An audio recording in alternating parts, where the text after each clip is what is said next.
नमस्कार दोस्तों, स्वागत है हमारे YouTube channel times academy Jaipur. और आज हम आपके सामने दोस्तों राजस्थान की जो हिस्ट्री है, उस राजस्थान की हिस्ट्री में जो हमारा चैप्टर चल रहा था प्रमुख शिलालेख, उसी प्रमुख शिलालेख को हम आगे बढ़ाएंगे। और दोस्तों ये प्रमुख शिलालेख की चौथी क्लास होगी। और इसके बाद में हम थोड़े बहुत जो राजस्थान के प्राचीन सिक्के हैं, जो प्रचलित प्राचीन सिक्के हैं, उनके बारे में भी हम थोड़ी बहुत जानकारी आपको देंगे।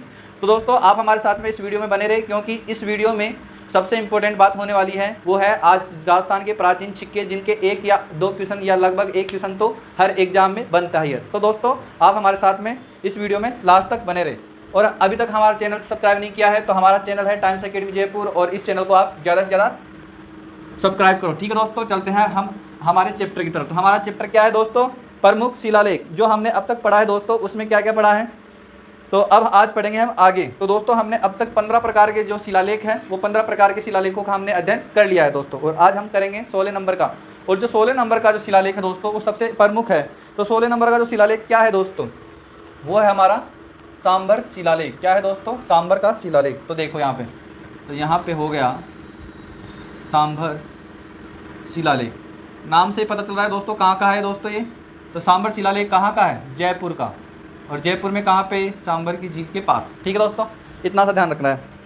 अब दोस्तों इसको लिखवाने वाला व्यक्ति कौन था? इस जो ये शिलालेख है, एक्चुअल में ये शिलालेख लेख नहीं होकर एक बड़ी मतलब कोई ऐसा कुछ बिल्डिंग टाइप किसी है, उस पे लिखा हुआ है। ठीक है दोस्तों, तो इसको हम बोल सकते हैं क्या? ये शिलालेख नहीं होकर क्या है दोस्तों? ये शिलालेख नहीं होकर एक सराय या इस पोल है, एक उस पोल पे बनाया गया है। तो देखो यहाँ लिख देता हूँ सबसे इम्पोर्टेंट, यह एक शिलालेख नहीं बल्कि यह पोल या सराय पर बनाया गया है। ठीक है दोस्तों, आ रहा है समझ में? अब देखो आगे, ये क्या है? ये एक शिलालेख नहीं होकर बल्कि एक पोल या सराय पे बनाया गया है। अब इसको लिखवाने वाला व्यक्ति कौन था दोस्तों? तो इसको लिखवाने वाला व्यक्ति है अपने अकबर। ठीक है दोस्तों, और क्यों लिखवाया, किस कारण से लिखवाया, तो दोस्तों वो देखो, इसमें अकबर तथा हरकूबाई, क्या दोस्तों? अकबर तथा हरकूबाई के विवाह के प्रमाण है, इससे अकबर ने लिखवाया।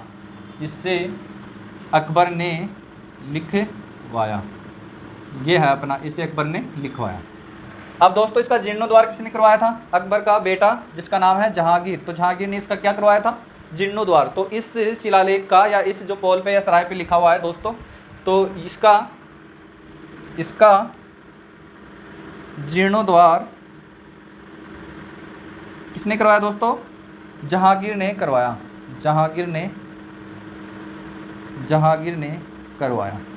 इतना सा ध्यान रखना आपको। ठीक है दोस्तों, ये तीन जो सांबर शिलालेख है, इस सांबर शिलालेख में ये तीन चीज़ें काफ़ी इंपॉर्टेंट है। और इसके बाद में दोस्तों इसमें कुछ भी नहीं बचा है। इसमें देखो, अब ये हमारा हो गया सांबर शिलालेख, जिसमें आपको इंपॉर्टेंट बात इतनी सी है कि इसमें अकबर तथा हरकूबाई का जो विवाह हुआ था वो प्रमाण इसमें मिले हैं दोस्तों। ये है अपना, ये क्वेश्चन बनता है, अगर इससे बनता भी है तो ये क्वेश्चन बनता है।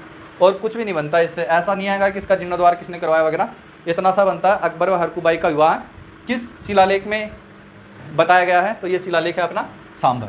तो दोस्तों अब चलते हैं आगे वाला। तो अब अपना है नंबर 17, जो है दोस्तों कौन? जूनागढ़ शिलालेख। और ये कहाँ पर स्थित है? ये है देखो, जूनागढ़ शिलालेख। सबसे पहली बात, ये कहाँ पर स्थित है दोस्तों? ये है बीकानेर। दोस्तों किसने, कहाँ पर है? ये है बीकानेर। अब दूसरा क्वेश्चन ये बनता है दोस्तों, इसको लिखवाने वाला कौन है, सॉरी इसको लिखने वाला कौन है? तो लिखने वाला है दोस्तों कौन? जेईता और जैन। और दोस्तों ये क्वेश्चन कई बार आ चुका है, और देखो इस पे आप थोड़ी नज़र रखना। कौन सा? ये जूनागढ़ जो शिलालेख है, इस पे थोड़ी बहुत नज़र रखना। अब इसमें राव बीका से लेकर, जो बीकानेर का शासक था दोस्तों, कौन? इसमें राव बीका से लेकर कहाँ तक का? राय सिंह तक का इतिहास है। इसमें राव बीका से लेकर कहाँ तक का इतिहास है? राय सिंह तक का इतिहास है। ठीक है दोस्तों, यहाँ से आपको समझ में आ रहा है। बस ये एक तो इम्पोर्टेंट बात इतनी सी है कि राय सिंहा से लेकर राय बीका तक का इतिहास है। और इसमें जो अगली बात हम करेंगे दोस्तों वो इतनी सी है कि अपने बीकानेर में कौन सी माता है दोस्तों? करणी माता। और करणी माता का जो सबसे प्रिय भक्त था कौन था? कर्ण सिंह।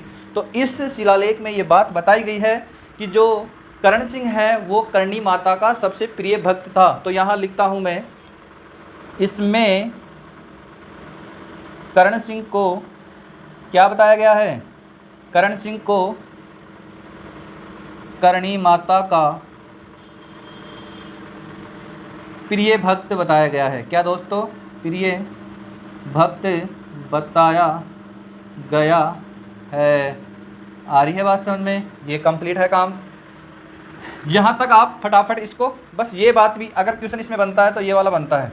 कर्ण सिंह को इसमें क्या बताया गया है? प्रिय भक्त। किसका? करणी माता, यानी कि देशनोक जो मंदिर है दोस्तों करणी माता का, वहाँ पर। ठीक है दोस्तों, तो यहाँ से आप इसको फटाफट स्क्रीनशॉट लो, फिर आगे चलते हैं।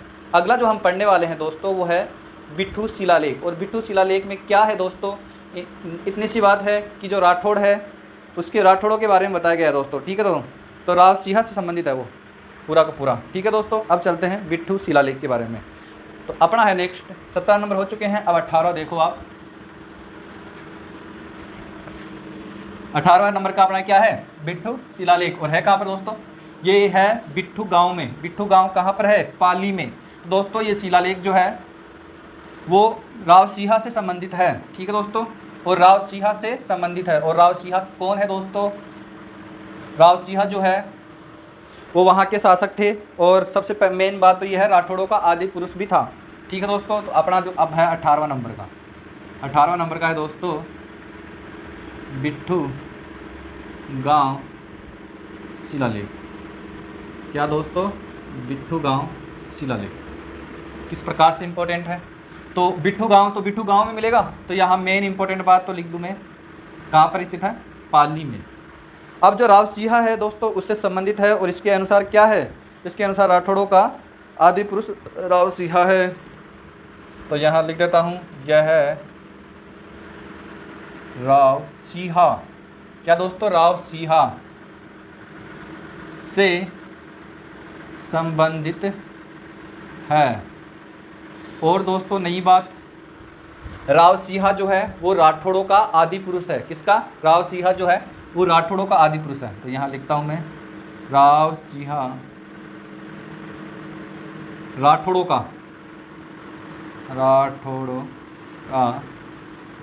आदि पुरुष है। आदि पुरुष है, इतनी सी बात ध्यान रखना है आपको। ठीक है, और जो राव सिंहा है उसकी मृत्यु कहाँ हुई थी दोस्तों? इसी जगह पे हुई थी। और अगर सन की बात करें तो मैं आपको आगे बताऊंगा। तो यहाँ भी बता दूं कि 1273 ईस्वी में राव सिंहा जो है उनकी मृत्यु हुई थी। और कहाँ हुई थी दोस्तों? बिट्ठू गांव में हुई थी। और उनका स्मारक बनाया किसने था? उनकी जो पत्नी थी पार्वती ने उनका उसी गाँव में स्मारक बनाया था। तो यहाँ मैं बता दूँ कि 1273 ईस्वी में राव सिंहा की बिट्ठू गांव में मृत्यु हुई। ठीक है दोस्तों, मृत्यु हुई तथा उनकी पत्नी, क्या नाम है दोस्तों? पार्वती ने क्या किया? पार्वती ने इसी गांव में क्या बनवाया? स्मारक बनवाया। तो यहाँ लिख देता हूँ मैं, क्या बनवाया? स्मारक बनवाया। बस इतनी सी बात आपको ध्यान रखना है कि जो राव सिंहा की जो पत्नी है जिसका नाम है पार्वती, उन्होंने ही बिट्ठू गांव में क्या बनवाया है? स्मारक बनवाया है। तो ये इंपॉर्टेंट बात रहती है। अब दोस्तों यहाँ हो चुके हैं 18, अब 19वां पढ़ेंगे, आगे बढ़ेंगे। और आगे वाला जो शिलालेख है दोस्तों वो मानमोरी शिलालेख है। क्या है दोस्तों? मानमोरी शिलालेख। और इस मानमोरी शिलालेख में क्या इंपॉर्टेंट बात होने वाली है वो देखो आप। मानमोरी शिलालेख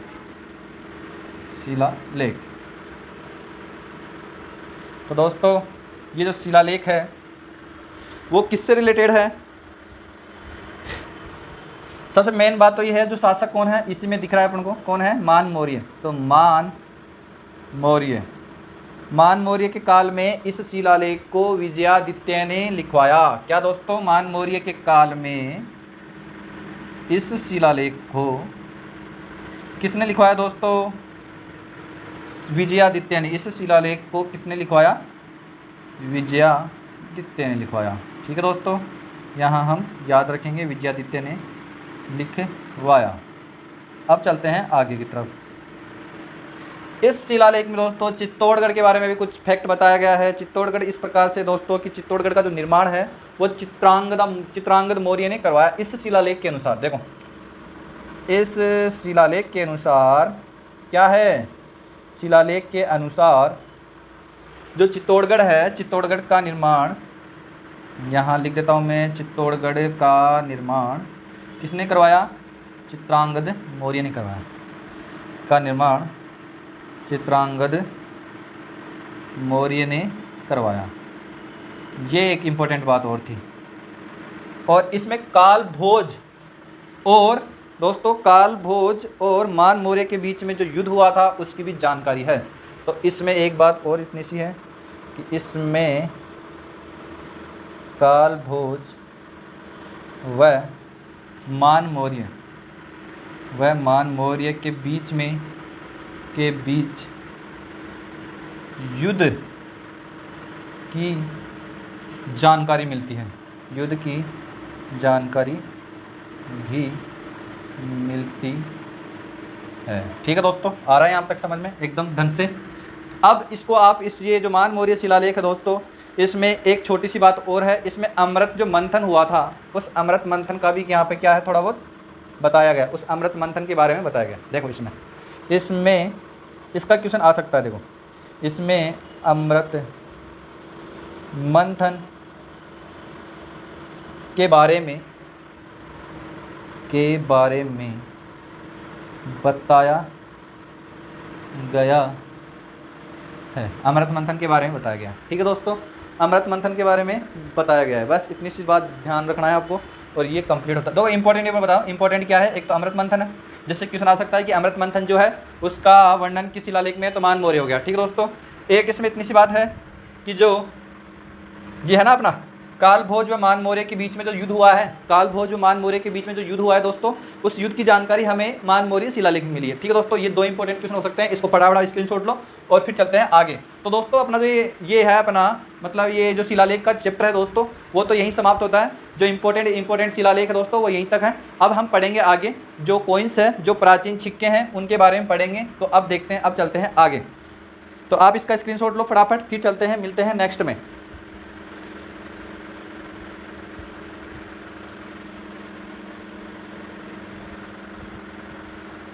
ठीक है दोस्तों, अब देखो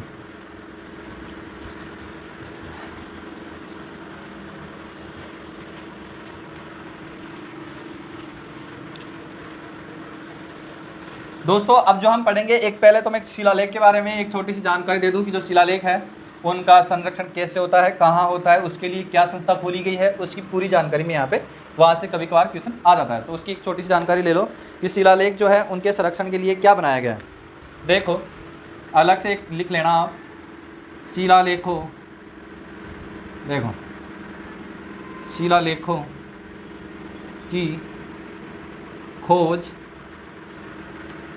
जानकारी, संरक्षण तथा पढ़ने का काम। ठीक है, तो यहाँ चलो ये तीन चीज़ देख, शिलालेख खोज, जानकारी, संरक्षण के लिए क्या है दोस्तों, इसके लिए एक चीज़ बनाई गई है। क्या है, राजस्थान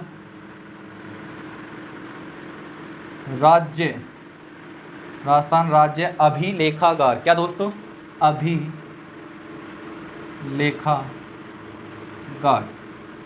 और ये अभिलेखागार इसकी स्थापना कब हुई, वो देखो आप, इसकी स्थापना हुई है 1955 में। तो उस समय ये स्थापना की गई थी दोस्तों जयपुर में। फिर उसके बाद में इसको 1960 में पहुंचा दिया गया, बीकानेर स्थानांतरित किया गया। यहाँ से कंप्लीट होता है। अब देखो 1955 में ये जो राजस्थान राज्य अभिलेखागार है वो सबसे पहले बना था जयपुर में, और 1960 में इसको बीकानेर ट्रांसफ़र कर दिया गया। तो इसमें इसकी जो शाखाएं हैं दोस्तों देखो, या इसकी जो सहायक करता है, इसकी 6 प्रमुख शाखाएं हैं।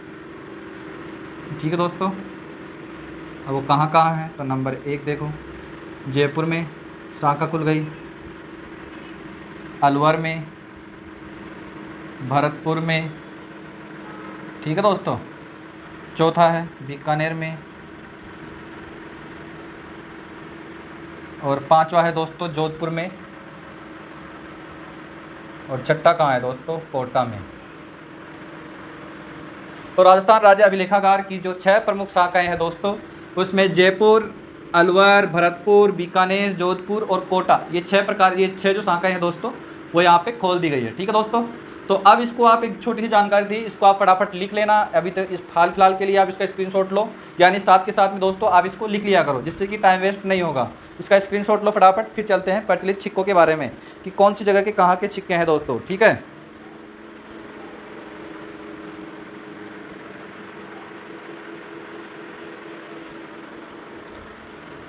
दोस्तों, यहाँ तक हमारा जो चैप्टर है प्रमुख शिलालेख वो यहाँ कंप्लीट होता है, और हम चलते हैं इसी शिलालेख में दोस्तों। मैं राजस्थान के जो प्रमुख सिक्के हैं दोस्तों उनको भी मैं यहीं पर ही जोड़ रहा हूँ, इसके लिए मैं अलग से क्लास नहीं ले रहा दोस्तों। तो इसी में हम कवर कर लेंगे कि राजस्थान के जो प्रमुख सिक्के हैं वो किस प्रकार से हैं और कहाँ कहाँ क्या है। ज़्यादा कुछ भी नहीं है, आप फटाफट समझ लेना, बस आपको नाम याद रखने हैं कि इंपॉर्टेंट सिक्के क्या है। तो दोस्तों सबसे पहले जो प्रमुख जो कॉइन्स हैं यानी कि सिक्के हैं, तो उनके बारे में बात करता हूँ दोस्तों। अब हमारा चैप्टर क्या है दोस्तों, सिक्के, और प्रमुख सिक्के कौन कौन से हैं, कहाँ कहाँ से हैं। देखो पहला जो हमारा प्रमुख सिक्का होने वाला है दोस्तों वो जयपुर से रिलेटेड है, कि जयपुर में किस प्रकार के जो सिक्के चलते थे, कहाँ कहाँ से चलते थे। देखो प्रमुख सिक्के में 2-3 नाम यहाँ लिख रहा हूँ दोस्तों। हमारे जयपुर में उस समय जो चलता था दोस्तों वो है झाड़शाही। क्या दोस्तों, झाड़शाही, तलवारशाही, अहमद शाही, ठीक है दोस्तों, ये 3 सिक्के हो गए। अब मैं थोड़ी बहुत स्टोरी बता रहा हूँ कि सबसे पहले राजस्थान में सबसे पहले जो स्वतंत्र टकसाल खोली गई थी वो जयपुर रियासत के अंदर ही खोली गई थी, और उस जयपुर रियासत में जो सवाई जयसिंह है 1728 ईस्वी में सवाई जयसिंह ने वो स्वतंत्र टकसाल खोली थी। ठीक है दोस्तों, तो यहाँ लिखते हैं राजस्थान में पहली स्वतंत्र टकसाल कब खोली गई थी, 1728 में सवाई जयसिंह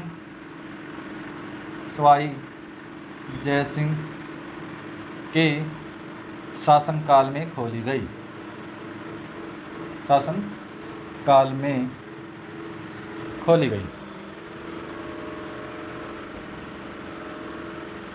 ठीक है दोस्तों, ये चलते हैं आगे कि सबसे पहले जो स्वतंत्र टकसाल है दोस्तों वो स्वतंत्र टकसाल कब खोली गई, 1728 ईस्वी में, और किसने खोला है दोस्तों, सवाई जयसिंह के शासनकाल में खोली गई। ठीक है दोस्तों, अब देखो इसी टकसाल से जो ये टकसाल है दोस्तों, इस टकसाल से क्या हुआ, इस टकसाल से क्या है, सर्प से नहीं गिरा, सोने का छिक्का। ठीक है दोस्तों, जो सबसे पहली बार सोने का सिक्का बना, तो यहाँ लिख दो सबसे टकसाल से सर्वप्रथम सोने का छिक्का, क्या नाम है दोस्तों उसका, मुहर। यहाँ लिख देता हूँ दोस्तों, मुहर बनाया गया। और दोस्तों किसी भी रियासत में सबसे पहले सोने का सिक्का नहीं चला था, लेकिन अपनी जो जयपुर रियासत है उस जयपुर रियासत में सोने का सिक्का भी चल गया था दोस्तों। ठीक है, यहाँ तक ये जयपुर के जो सबसे इम्पोर्टेंट तो ये इतने से है, झाड़शाही, तलवारशाही, अहमद शाही। तो ये 3 सिक्के हैं वो सबसे इम्पोर्टेंट है, और इसके बाद में हम चलते हैं आगे। तो दोस्तों इसके बाद में जो दूसरे नंबर की हमें पढ़नी है वो है हमारी मेवाड़ से रिलेटेड। तो मेवाड़ के कौन कौन से सिक्के इंपॉर्टेंट हैं, कहाँ कहाँ से है, तो वो देखो आप। तो मेवाड़ के सबसे इम्पोर्टेंट सिक्के हैं दोस्तों, वो है यहाँ पर मेवाड़ में स्वरूप सिंह का शासन था उस समय। जिस मतलब सबसे पहले जब सिक्के बनाए गए थे तो उस समय स्वरूप सिंह का शासन था, तो उन्होंने अपने नाम से सिक्के खोले। तो देखो कौन सा सिक्का बना दोस्तों, स्वरूप शाही सिक्का बना सबसे पहले, ठीक है दोस्तों। और यहाँ जो सोने का सिक्का बना उसका नाम क्या है दोस्तों, सोने का जो सिक्का बना उस सिक्के का नाम है दोस्तों चांदोली। क्या है दोस्तों, चांदोली। और जो अन्य सिक्के हैं जो बाद में आए वो कौन कौन से हैं दोस्तों, अन्य सिक्के, बस आपको सीधे नाम याद रखने हैं, ज़्यादा डिटेल में नहीं जाना है। तो देखो आप, घेया, क्या है दोस्तों, घगेया, गिडरिया। और जो इम्पोर्टेंट सिक्के हैं दोस्तों, घगेया, गिडरिया, त्रिशूलिया, यहाँ आ रहा है त्रिशूलिया। और जो नेक्स्ट है दोस्तों वो कौन सा है, नाथ द्वारिया। ये 4 प्रकार के सिक्के हैं जो हमें बाद में मिले हैं। स्वरूप शाही जो है मेवाड़ का इम्पोर्टेंट सिक्का था, और जो वहाँ पे चलाया दोस्तों, ये जो सोने का सिक्का चलाया गया था वो भी किसके द्वारा चलाया गया था, स्वरूप सिंह के द्वारा, ठीक है दोस्तों। यहाँ पे सोने का सिक्का सवाई जय सिंह के द्वारा, ठीक है दोस्तों। मुहर जो चलाई गई थी, जो चांद, वहाँ क्वेश्चन इस प्रकार से आता है कि मुहर किसके द्वारा चलाई गई थी, तो मुहर जो चलाई गई थी दोस्तों वो सवाई जय सिंह के द्वारा। और अगर क्वेश्चन इस प्रकार से आता है कि चांदोली किसके द्वारा चलाई गई थी, तो वह है स्वरूप सिंह के द्वारा। यहाँ तक आप स्क्रीनशॉट लो, फिर चलते हैं आगे। तो यहाँ तक आपको कैसा लगा, बहुत ही अच्छा है दोस्तों। अब देखो आप चलते रहो आगे, बीच में रुको ही मत। तो अब आगे जो हम पढ़ेंगे वो बूंदी के सिक्के पढ़ेंगे। बूंदी के कौन कौन से जो सिक्के हैं दोस्तों और किस प्रकार से सिक्के हैं, देखो ये हमारा हो गया बूंदी। तो बूंदी के जो सिक्के हैं दोस्तों वो इतनी से हैं। यहाँ पर राम सिंह का शासन चलता था, तो देखो रामशाही सिक्का हो गया। दूसरा सिक्का है कटार शाही।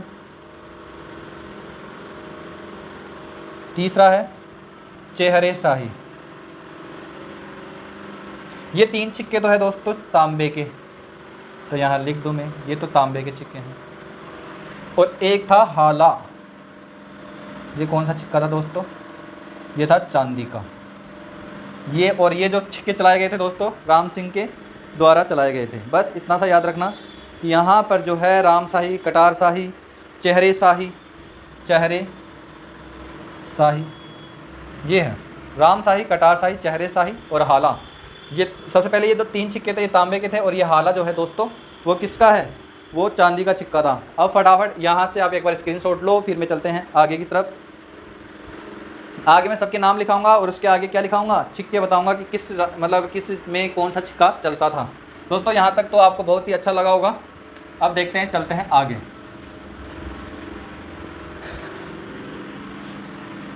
दोस्तों इन सिक्कों से भी कभी कभार क्वेश्चन आ जाता है, तो अगर इनसे क्वेश्चन आता है दोस्तों तो ज़्यादा इंपॉर्टेंट ये जो मैं स्टार्टिंग के बताया हूँ, इन तीनों को तो आप ढंग से रट के जाना ताकि आपको परेशानी नहीं हो वहाँ पर। नहीं तो अगर वहाँ ऑप्शन भी आएंगे ना तो ऑप्शन इनसे रिलेटेड ही आएंगे दोस्तों। अगर किसी अलग प्रकार से सिक्का भी पूछ लेगा आपको तो ऑप्शन में ये जो तीन है स्टार्टिंग में, इनमें से देने के चांसेस पूरे रहते हैं दोस्तों। अटैम्प्ट तो आप किस प्रकार से करना है, मैं जब लास्ट टाइम में जब अपना पटवार का एग्जाम आएगा उस समय मैं आपके यहाँ 50 जो है मॉडल पेपर लेकर आऊँगा, और इसके अलावा भी मैं जो हर जो चैप्टर हो रहा है उस चैप्टर की मैं आपको क्वेश्चन की PDF दूंगा, तो आप वहाँ टेंशन मत लेना।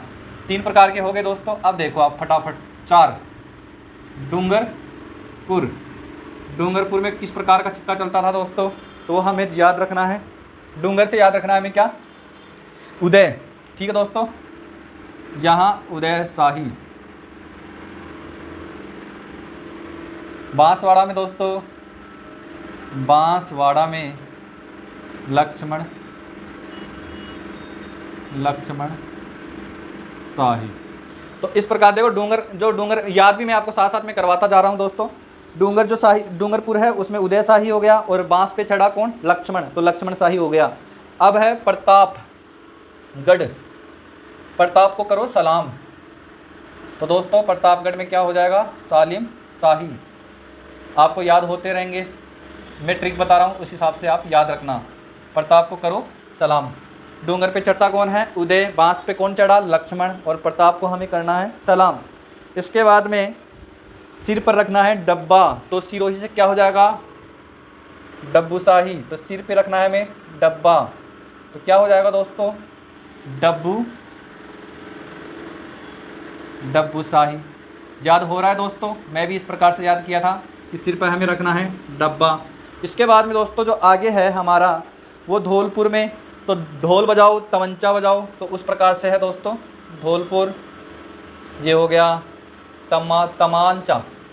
तमांचा शाही। ढोल बजाओ तमंचा बजाओ, ठीक है दोस्तों। तमंचा आता है ना कट्टा, उसकी बात है। करौली में माणक, ये थोड़ा आपको अलग से याद रखना पड़ेगा, इसकी कोई ट्रिक नहीं बैठी। करौली में माणक शाही, ठीक है दोस्तों, इस प्रकार से है। और अब अपने आगे हैं दोस्तों, वापस भरतपुर आ जाएगा। और भरतपुर में कौन है, वही कौन है दोस्तों, अपना तमंचा शाही, जिसे बोलते हैं तामांचा शाही। ये हो गया कंप्लीट। और देखो आगे फटाफट अलग अलग सब के देख लो आप, यहीं से बीकानेर के 2-3 प्रकार के सिक्के हैं दोस्तों, वो मैं चलो ठीक है यहीं पर बताता हूँ। बीकानेर में एक बात ध्यान रखना, वहाँ के हाथी फेमस है, तो गज शाही। और गज पे कौन बैठता है, हमारे आलमगीर, ठीक है दोस्तों। तो यहाँ पर क्या है, गज शाही, आलम शाही, ये हमारे हो गए। नेक्स्ट दोस्तों अब जो पढ़ना है दोस्तों हमें, वो है 12वें नंबर का, वो है दोस्तों अलवर। अलवर में एक ही बात ध्यान रखना, जो अलवर आ रहा है, अलवर, तो यहाँ से क्या आ रहा है दोस्तों, वह।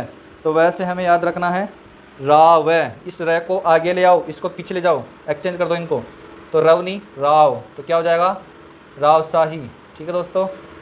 ये अपना हो गया अलवर। अलवर के बाद में हमें याद रखना है दोस्तों क्या, झालावाड़। और झालावाड़ से इम्पोर्टेंट क्या है दोस्तों, झालावाड़। तो झालावाड़ से झालावाड़, जैसे झाला एक जाति होती है दोस्तों राजपूतों की, ठीक है। तो मदन झाला, कुछ ऐसे याद रख लेना, जिसकी मदन झाला, तो क्या हो जाएगा दोस्तों, मदन शाही, ठीक है दोस्तों। यहाँ तक आपको बहुत ही अच्छा है। अब मैं इसके आगे थोड़ी बहुत डिटेल लिखाऊंगा दोस्तों, किस प्रकार से कौन कौन से सिक्के हैं। तो 1-2 की डिटेल और लिखना है हमें, तो आप इसका स्क्रीनशॉट लो फटाफट, और फिर चलते हैं आगे उसी तरीके से। तो 13 जगहों के तो क्या लिखा दिए दोस्तों, सिक्के। और अब मैं पढ़ाऊँगा आगे।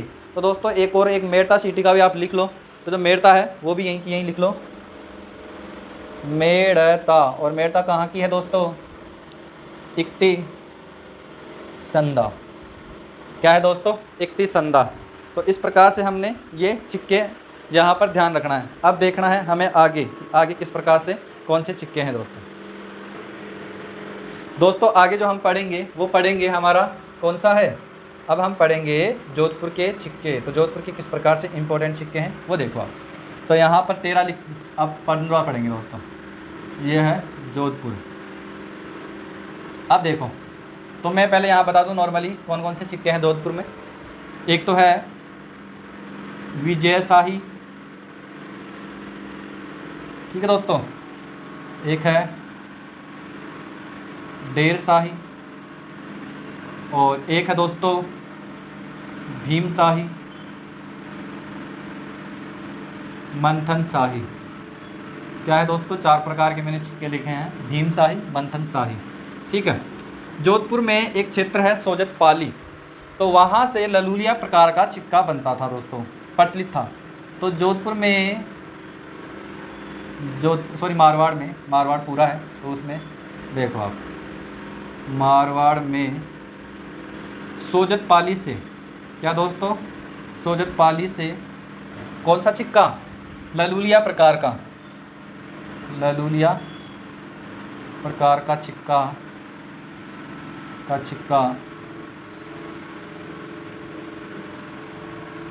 प्रचलित था, ठीक है दोस्तों। ये हमारे हो गए 2 प्रकार के कि किस प्रकार से हमें करना है दोस्तों। मारवाड़ में गदिया सिक्का जो है दोस्तों वो प्रचलित था। कौन सा सिक्का, मारवाड़ से हमें गदिया सिक्का भी हमें प्रचलित था। तो वो क्या नाम है, सिजेनियन, क्या था दोस्तों, सिलेनियन था। पहले सिलेनियन था और फिर बाद में गदिया हो गया। तो ये भी मारवाड़ में चलता था। देखो सिले, यहाँ है सिलेलियन प्रकार का सिक्का, कालांतर में मतलब समय गुजरने के बाद में। ठीक है दोस्तों, सिलेलियन प्रकार का सिक्का कालांतर में यानी कि बाद में, काल का अंतर। ठीक है दोस्तों, कालांतर में क्या बन गया? गदिया सिक्का, गदिया सिक्का बन गया, गदिया सिक्का बन गया। इसको चेंज कर दिया दोस्तों। ठीक है, बस ये इंपॉर्टेंट है, ज़्यादा इंपॉर्टेंट आपको रखना है दोस्तों। मंथन शाही, भीम शाही और एक ललुलिया प्रकार सिक्का है, वो पहले सोजतपाली में चलता था और ये यहाँ पे याद रखना है। अब दोस्तों हमारा लास्ट और सबसे अंतिम है, वो है दोस्तों कौन सा? जैसलमेर। जैसलमेर में कौन कौन से सिक्के प्रचलित है, कहाँ कहाँ से है? देखो आप, अपना है जैसलमेर। जैसलमेर में हमें देखो, फटाफट लिखो आप, अखाई शाही, अखाई शाही, हाली और मुहम्मद शाही, मुहम्मद शाही। दोस्तों पिछले जो हमने पढ़ा था वो क्या पढ़ा था? हाला। और हाला किस प्रकार का सिक्का था? चांदी का। यहाँ पे है दोस्तों जैसलमेर में हाली। क्या है दोस्तों? हाली। और जयपुर में हमने पढ़ा था क्या? अहमद शाही। और यहाँ पर क्या है? मुहम्मद शाही। तो इनमें कन्फ्यूजन मत होना आप। और एक बीकानेर में है आलम शाही, तो इनमें कन्फ्यूजन मत होना। कहाँ पे? जयपुर में है अहमद शाही, बीकानेर में है आलम शाही और जैसलमेर में है मुहम्मद शाही। तो इनको आप ध्यान रखना। इस प्रकार से जो क्वेश्चन आते हैं वहाँ पे आप कन्फ्यूजन होना ही मत। ठीक है दोस्तों, अब वो क्या क्या है दोस्तों, इसमें एक बता दूं मैं, डब्बू शाही जो सिक्का है दोस्तों, वो कहाँ बनता था? वो बनता था जोधपुर में, लेकिन चलता कहाँ पर था? ये चलता था सिरोही में। तो यहाँ लिख दूँ मैं, बनता, ये अलग ही लिख देता हूँ नोट में, 2-3 नोट लिखो आप। देखो डब्बू शाही सिक्का, डब्बू शाही सिक्का, इतनी जानकारी काफ़ी है। डब्बू शाही सिक्का बनता कहाँ था? बनता जोधपुर में था, जोधपुर में था, परंतु इसका प्रचलन कहाँ था?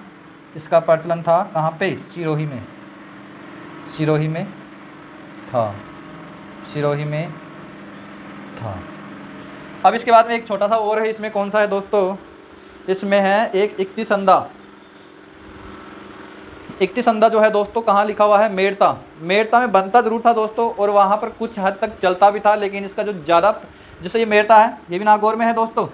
ये जो इक्तिसंदा सिक्का है दोस्तों, वो हालांकि बनता था कहाँ पे? मेड़ता में, लेकिन इसका जो सर्वाधिक, जो सबसे ज़्यादा प्रचलन है दोस्तों, वो कुचामन सिटी, जो कुचामन है वहाँ था इसका। तो यहाँ भी एक और नोट एक और लिख देता हूँ। देखो एक इसका भी क्वेश्चन आया हुआ है, तब बता रहा हूँ मैं। इक्तिसंदा सिक्के का सर्वाधिक प्रचलन कहाँ था दोस्तों? ये सीधा क्वेश्चन यहाँ ऐसा आता है, वहाँ पर सर्वाधिक प्रचलन कहाँ था दोस्तों? कुचामन था, यानी कि कुचामन जो थी वहाँ थोड़े पैसे वाले थे वहाँ पे। ठीक है दोस्तों, ये अपना दोस्तों आज का ये पढ़ाया हुआ आपको कैसा लगा? आप कमेंट बॉक्स में जाकर और हमें कमेंट कर सकते हैं दोस्तों। और इस वीडियो जो ये राजस्थान की शिलालेख है दोस्तों, इसके अगर आपको पिछले वीडियो देखने हैं तो मैं लिंक डिस्क्रिप्शन में दे दूंगा। और दोस्तों ये हमारे वीडियो को आप लाइक करो, सब्सक्राइब करो। अगर अब तक आपने दोस्तों सब्सक्राइब नहीं करा है तो मैं आपको लिंक दे दूँगा, वो भी डिस्क्रिप्शन में, तो आप वहाँ जाकर सब्सक्राइब कर सकते हैं दोस्तों। तो नमस्ते, और अब चलते हैं दोस्तों। ठीक है।